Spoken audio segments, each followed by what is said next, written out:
Aonde estão as tuas prioridades? Aonde se encontram as tuas prioridades? Fica comigo, porque hoje nós vamos falar sobre isso e nós queremos identificar nossas prioridades e apontar para as prioridades corretas da nossa vida. Vamos junto?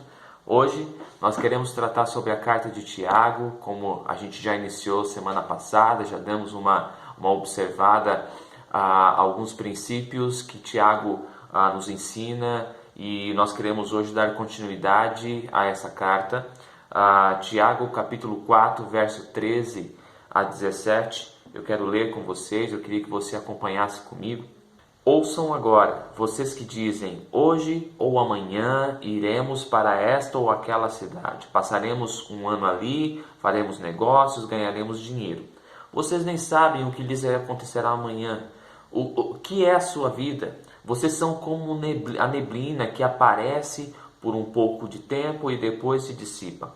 Ao invés disso, deveriam dizer, se o Senhor quiser, viveremos e faremos isto ou aquilo. Agora, porém, vocês se vangloriam das suas pretensões, toda vanglória como essa é maligna.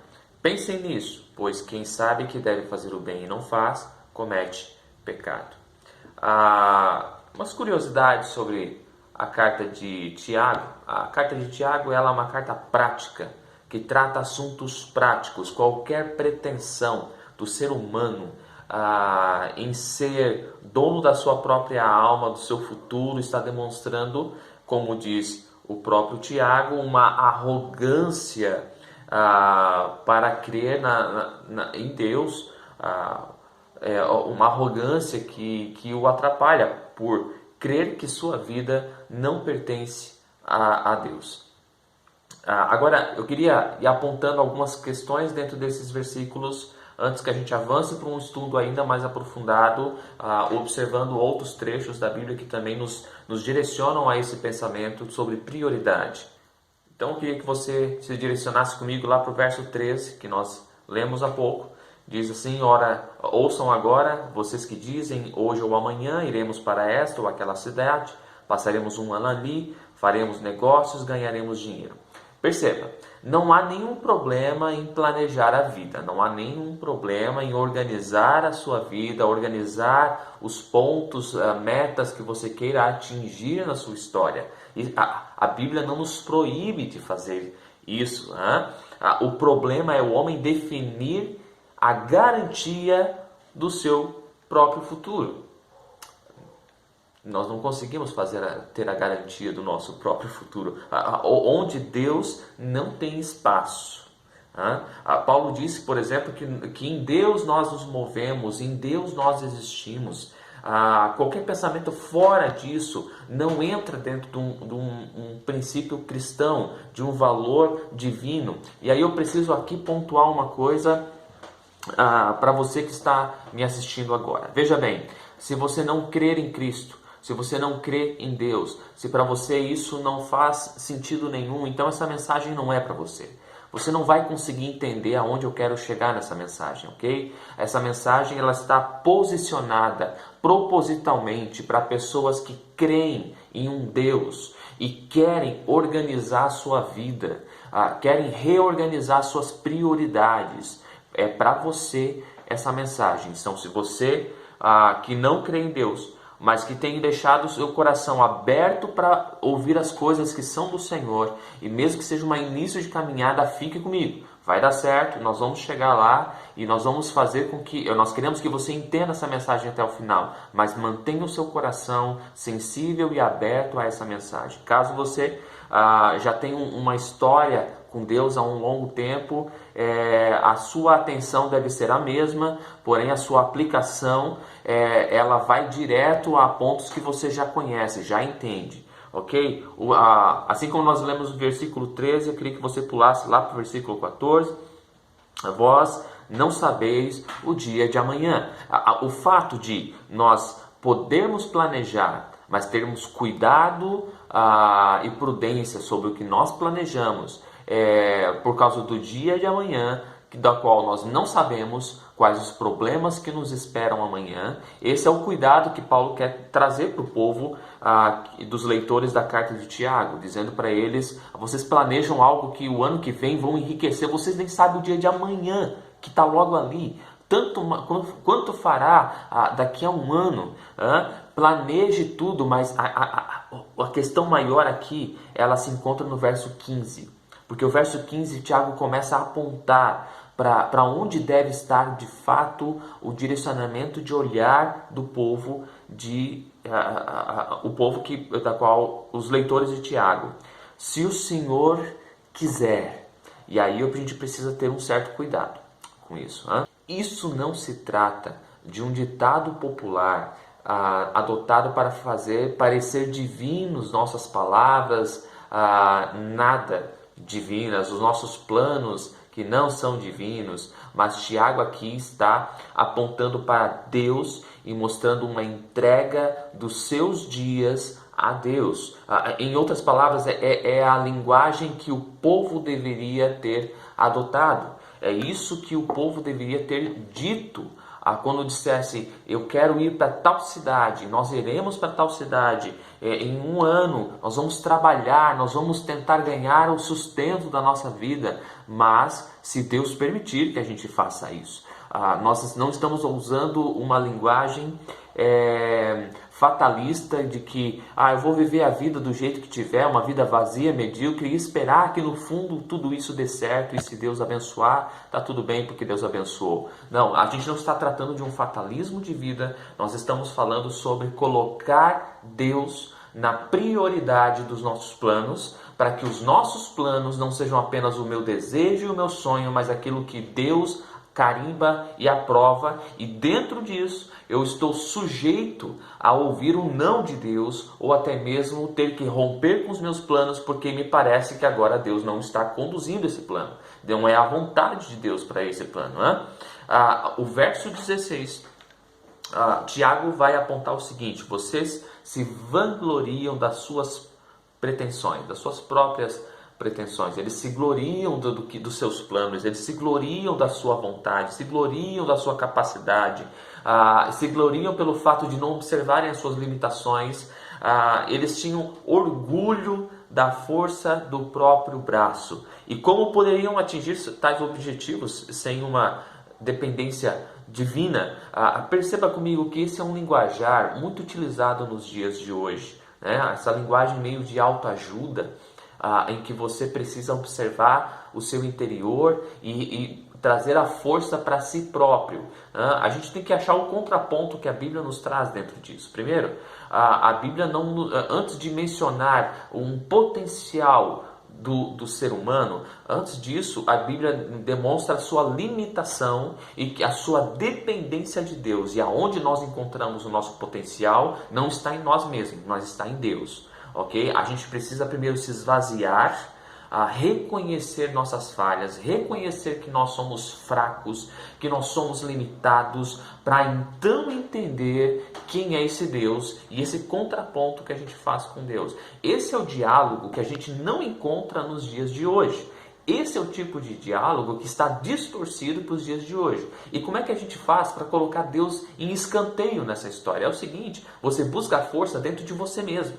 Você busca todo o potencial para o seu enriquecimento dentro de você. Não está dentro de Deus, está dentro do ser humano. Essa afirmação que Tiago está apontando aqui, é essa afirmação que Tiago está desmontando aqui, para que as pessoas entendam que tudo começa com Deus. E tudo deveria terminar com Deus também. Agora, o verso 13 a 14... são explanados os problemas, a linguagem que o povo utiliza, mas o 15 e o 16 é dado uma saída para resolver esse problema. Porém, o que nós observamos é que a linguagem de Tiago, no 13 e 14, ao expor o problema, no 15 e 16, ao dar a saída para resolver, é amarrar tudo isso em um versículo que é o 17. Quando ele já diz, percebam, pensem nisso. Perceba aqui um conselho, né? Pois, quem sabe, quem sabe que deve fazer o bem e não faz, comete pecado.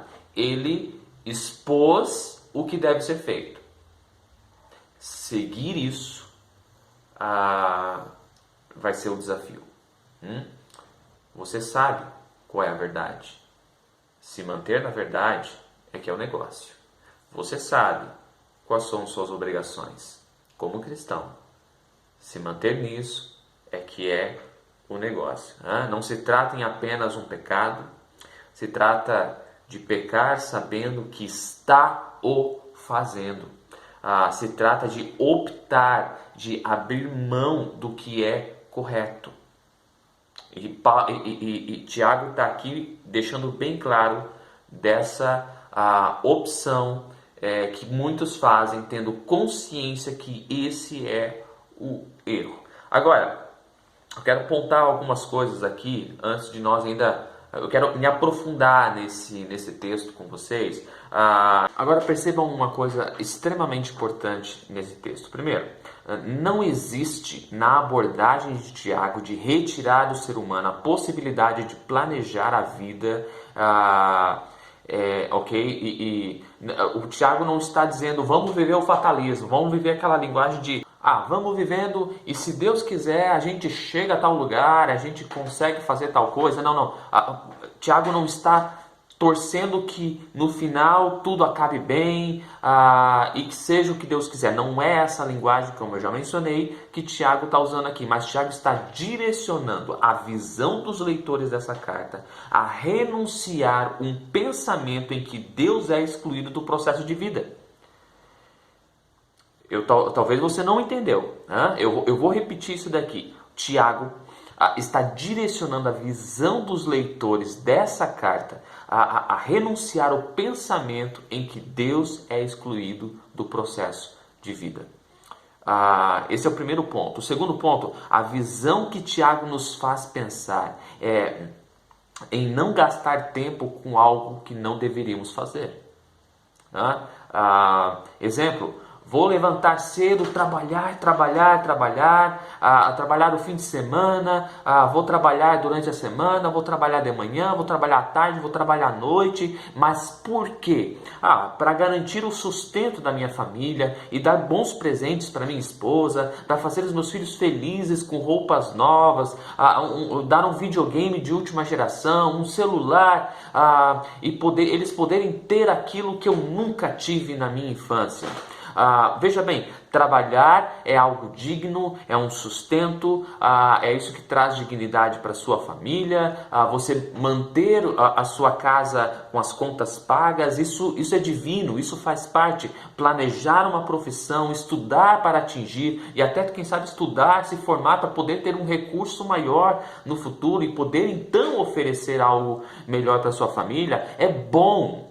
Agora, perceba uma coisa, nós planejamos, executamos e não nos perguntamos se era isso que Deus queria para nós. Sim, porque Deus nos deu o trabalho. O trabalho não é um castigo, mas é um presente para nós. Você acha que cuidar do jardim do Éden, lá na época de Adão, era...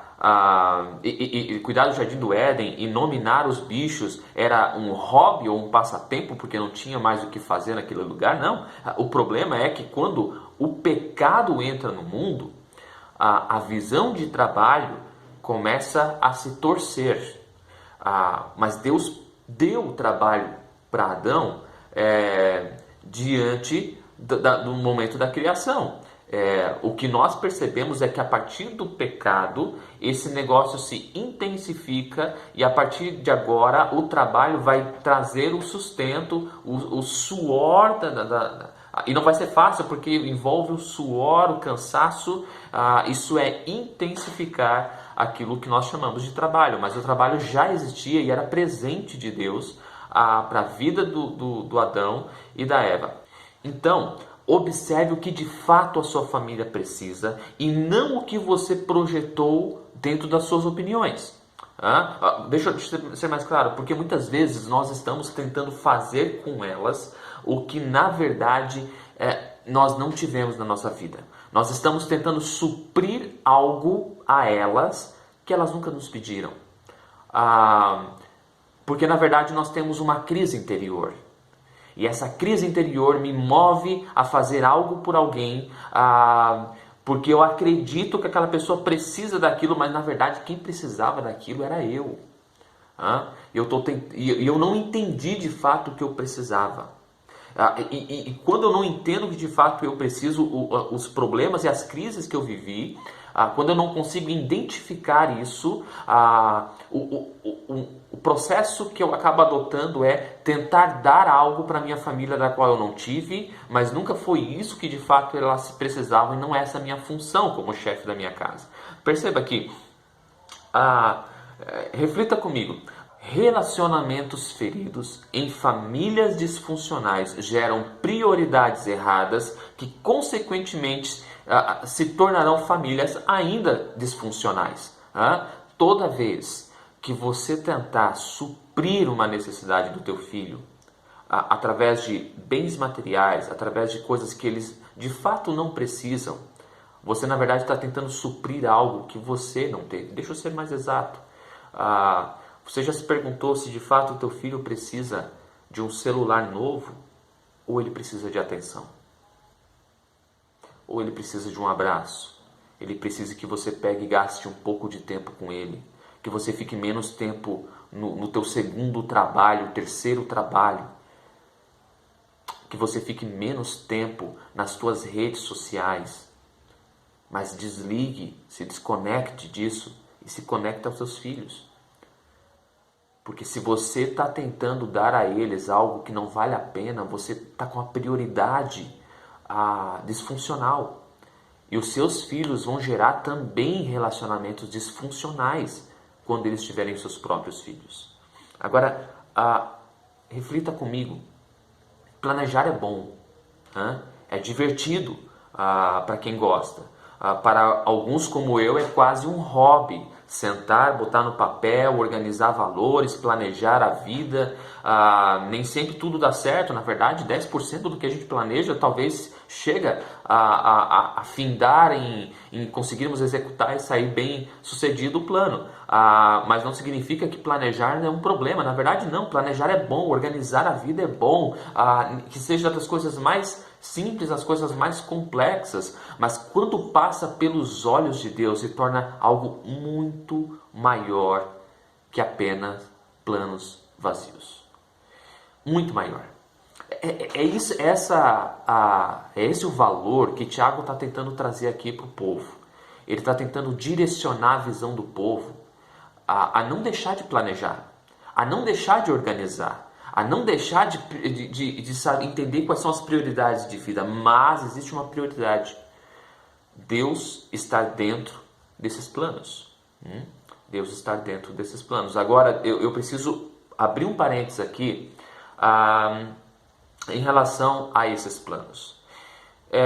Eu acho esquisito que muitas vezes pessoas olham para a sua história, para a sua vida, e elas dizem assim, eu acho que Deus não está querendo que eu permaneça nessa família, parece que Deus está me direcionando para outra família. Você tem que diferenciar quando você tem prioridades, valores distorcidos dentro da tua vida. Quando você não conhece os planos de Deus, você começa a fazer planos e colocar tudo na conta de Deus. Aí você tem que tomar cuidado, ok? Deus nunca vai pedir para você assinar um papel com informações mentirosas. Deus nunca vai pedir para você se divorciar da sua família. Deus nunca vai pedir para você se aventurar em um outro relacionamento porque o teu já está desgastado. Deus nunca vai falar para você que ainda não é hora de perdoar alguém. Se você crê nisso, se você crê que Deus está te movendo a fazer essas coisas que eu estou dizendo que Ele nunca vai fazer você seguir, então é porque você ainda não conhece os planos, não conhece os valores de Deus, não conhece os valores divinos, não conhece as Escrituras, você ainda não o conhece, ok? para saber qual é o caráter de Deus. Eu estou falando de planos que se encaixam com Deus. Eu posso muito bem planejar ter uma outra profissão, mas eu preciso entender que direção Deus me dá a isso. Porque se eu tenho uma vida intencional de que tudo que eu faço, tudo que eu vivo é para a honra e glória de Deus, não importa a profissão para onde eu vou, desde que ela traga honras e glórias a Deus e desde que ela seja um instrumento nas mãos de um servo do Senhor, que no caso seria eu posso, mas eu tenho que entender a direção que Deus está dando, porque por mais que eu tenha as melhores intenções dentro dos meus planos, e talvez até intenções de levar o Evangelho, levar o reino de Deus, não significa que seja a vontade de Deus que o aplique esses planos. O próprio Paulo, em Atos, vive isso. Ele sonha em ir até tal cidade, tal região da Ásia e evangelizar o povo ali. O Espírito Santo o impede de ir até a Ásia e o direciona para outra cidade, aonde ele conhece pessoas, e essas pessoas são evangelizadas, e adivina de onde essas pessoas são daquela região da Ásia. Percebe que Deus, por mais que as nossas intenções sejam boas, devemos ter a intencionalidade de que Deus se mova diante das nossas intenções, e a gente tem que estar aberto até mesmo para o não de Deus. Mas deixa eu avançar aqui. Volta lá para o conselho da família. Dar algo que você nunca teve aos seus filhos é bom, mas se pergunte primeiro o que de fato eles precisam, como a gente tratou aqui. É um videogame ou é atenção? O que você acha que Deus diria a respeito disso? Quando por acaso, por vezes, você é humilhado na escola, o que você queria? Um pai que se vingasse de quem o humilhou, que humilhasse os seus inimigos, ou um pai justo que te passasse segurança, que afirmasse para você algo que os que te humilham não podem ver. Esse é o perfil de Deus. A gente tem que se perguntar, de fato, o que de fato nós precisávamos quando nós estávamos com a nossa família, na nossa casa, com os nossos pais, quando nós vivíamos famílias disfuncionais, o que de fato precisávamos. Mas por que eu estou pegando tanto essa questão? Porque normalmente nós traçamos planos diante daquilo que nós não tivemos antes. E por vezes nós atingimos propósitos que na verdade são vazios. São vazios porque em alguns momentos, se não dizer em muitos deles, nós estamos tentando suprir algo que nós nunca atingimos, suprir algo que nós nunca tivemos, por causa de relacionamentos disfuncionais. Nós precisamos cuidar com isso, porque a única maneira de suprir uma falta de relacionamentos que nós não tivemos com os nossos pais, aquele abraço, aquela frase de eu te amo, aquele carimbo, aquela aprovação que nós tanto queríamos dos nossos pais e muitos de nós não tivemos, não envolve em trabalhar para ter algo do qual os nossos pais não podiam nos dar. Não envolve o teu dinheiro, não envolve a tua capacidade, não envolve o teu potencial, não envolve a tua questão financeira. Envolve em você observar, sarar as feridas e permitir que Deus restaure tudo isso. Aprender a dar o perdão, aprender a restaurar os relacionamentos, aprender a pedir o perdão. É através dessa maneira. Nós precisamos ver a escala de valores dentro da nossa vida. Se não é prioridade, não quer dizer que não seja importante. A gente precisa saber disso. Mas, por ser importante, então encaixe na posição correta. A gente tem que entender o grau de prioridade de cada coisa na nossa história. Deixa eu colocar uma coisa, pontuar algo muito mais importante que nós encontramos lá em Mateus 6, capítulo 6, o verso 33, que diz: busquem, pois, em primeiro lugar o reino de Deus e a sua justiça, e todas essas coisas lhes serão acrescentadas. A proposta que Jesus faz aqui no Novo Testamento é buscar em primeiro lugar o reino de Deus. E o que vem junto? A sua justiça. E olha só, todas essas coisas lhe serão acrescentados. A gente consegue entender melhor o versículo 33 se nós lermos lá no versículo 25 até o 32, que diz assim: portanto eu lhes digo, não se preocupem com suas próprias vidas, quanto ao que comer ou beber, nem com seus próprios corpos, quanto ao que vestir. Não é a vida mais importante do que a comida e o corpo mais importante do que a roupa? Observem as aves dos céus, não semeiam, não colhem, não armazenam em celeiros, contudo o Pai Celestial as alimenta. Não tem vocês muito mais valor do que elas?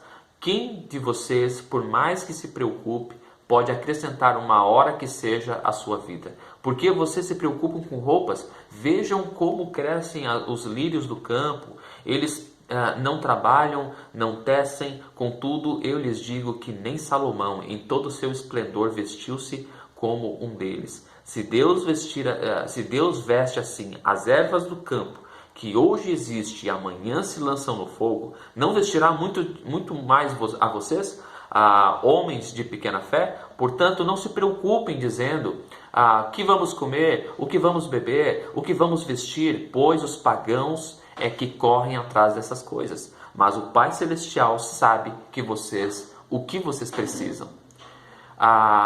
Percebe que aqui Jesus está direcionando a prioridade correta da nossa vida como cristãos. E como eu disse no início, se você não é um cristão, aqui você vai começar a se perceber fora da casinha, né? Mas ainda assim permanece com a gente até o final dessa mensagem.